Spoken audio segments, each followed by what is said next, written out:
अस्सलाम वालेकुम नाज़रीन, मेरा नाम अब्बास है। नाज़रीन, एक बहुत ही अफसोसनाक वाक़या कनाडा में इस्लामोफोबिया का पेश आया, जिसमें एक दहशतगर्द ने एक पाकिस्तानी फैमिली को ट्रक तले रोन दिया। नाज़रीन, इस फैमिली में एक उम्र रसीदा माँ, उसका एक फिजियोथेरेपिस्ट बेटा, उसकी बेगम और उसके 2 बच्चे शामिल थे।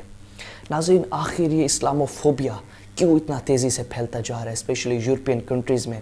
और ये इस्लामोफोबिया का कोई पहला वाक़या नहीं है। आपको याद होगा कि न्यूजीलैंड की मस्जिद में एक दहशतगर्द ने किस तरह से मस्जिद में घुसकर नमाजियों को शहीद किया था। नाज़रीन, अब इस इस्लामोफोबिया से किस तरह से लड़ा जा सकता है? सबसे अहम सवाल ये है, अगर आपने इस्लामोफोबिया के ख़िलाफ़ लड़ना है तो सबसे पहले आप ख़ुद इस्लाम सीखना होगा।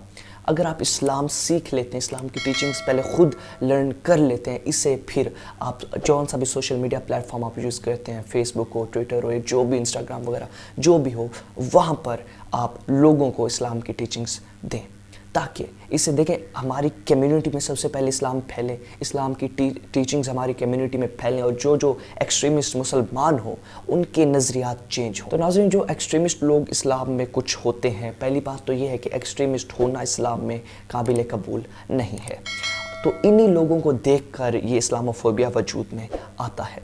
तो नाज़रीन, अब आप लोगों को चाहिए सबसे पहले आप ख़ुद इस्लाम की टीचिंग लें, अपनी सराउंडिंग में इस्लाम की टीचिंग प्रोवाइड करें, फिर आप इस्लामोफोबिया को स्टडी करें, आखिर किस बेस पर इस्लामोफोबिया इतना फैल रहा है। और नाज़रीन, इस्लामोफोबिया का मुकाबला भी हम तब ही कर सकेंगे जब हम आप सल्लल्लाहु अलैहि वसल्लम की सुन्नत पर अमल करेंगे, उन्हीं की सीरत को अडॉप्ट करेंगे। तो फिर ये जो लोग होते हैं इस्लामोफोबिया में मुब्तला, इस्लामोफोबिया का बेसिकली मतलब है इस्लाम का खौफ।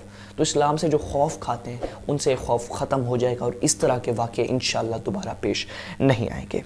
तो नाज़रीन, ये वजह थी कि इस्लामोफोबिया से कैसे निपटा जा सकता है। लेकिन जो आज का ये वाक़या पेश आया उसमें ह्यूमन राइट ऑर्गेनाइजेशन क्यों खामोश है, सिविल सोसाइटी आखिर क्यों खामोश है? देखिए, अगर छोटा सा वाक़या किसी यहूदी या किसी क्रिश्चियन को कहीं पर भी खुदा ना खास्ता ऐसे मार दिया जाता तो वो इस चीज़ को इतना हाईलाइट करते कि उस मुल्क पर पाबंदियां लगा के उसका बेड़ा गर्क कर देते। लेकिन नाज़रीन, इनके कनाडा जैसे एक मुल्क में वाक़या पेश आया है और ये वाक़या करने वाला ज़राए के मुताबिक ये इंसान था भी यहूदी। तो इस पर ह्यूमन ऑर्गेनाइजेशन खामोश है, सिविल सोसाइटी खामोश है। और जो लोग समझते हैं कि इस्लाम एक एक्सट्रीमिस्ट दीन है, तो उन्हें मैं यही पैगाम देना चाहूँगा कि जिस तरह से आपने हमारे इन मुसलमान फैमिली को मारा है अपने मुल्क में, तो हम भी आपसे बदला ले सकते हैं, हम भी आपके साथ इस तरह का सलूक कर सकते हैं। लेकिन हमारा इस्लाम इस चीज़ की हमें इजाज़त नहीं देता।